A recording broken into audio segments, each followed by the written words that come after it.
కూర్చుంటావు నువ్వు ఆ కుర్చీలో, మా నుంచి ఏమి ఇబ్బంది లేదు. నువ్వు లేచిపోతానన్నా ఆ కుర్చీలో నిన్నే కూర్చోబెట్టాలనుకుంటున్నాం మేము 5 ఏళ్ళు. సరే నీ పక్కన ఉన్నతో నీకు భయం ఉంటే ఓకే,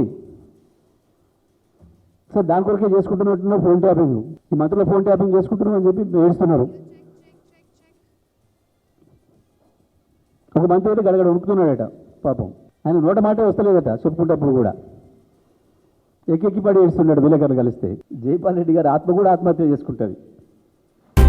జీవి మాల్లో చలో చలో కిలో కిలో ఆషాఢం కేజీ సేల్. అందం కేజీల్లో, సౌందర్యం టన్నుల్లో. జీవి మాల్లో చలో చలో కిలో కిలో ఆషాఢం కేజీ సేల్.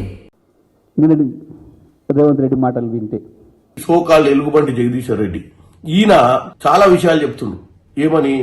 ఫోన్ ట్యాపింగ్ సొంత మంత్రులే చేస్తుంటారు రేవంత్ రెడ్డి. మాకేం నీ మీద వ్యతిరేకత లేదు, మీ మంత్రులే ఫీల్ అవుతారని. మా మంత్రులు ఎవరు ఫీల్ కావట్లేరు. మా మంత్రులందరూ ఐక్యతతోటి ప్రజా పాలన అందించే విధంగా ముందుకు పోతారు.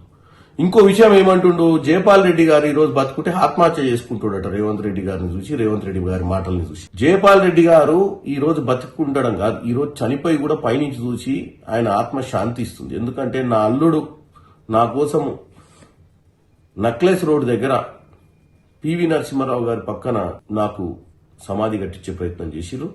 ప్రతి సంవత్సరం వర్ధంతి జయంతి ఉత్సవాలు కూడా చేస్తుండు అని ఆయన గర్వపడతాడు. అసలు బాధపడే వ్యక్తి ఈ రోజు ఎవరన్నా పెద్ద మనిషి ఉన్నారంటే ప్రొఫెసర్ జయశంకర్ గారు.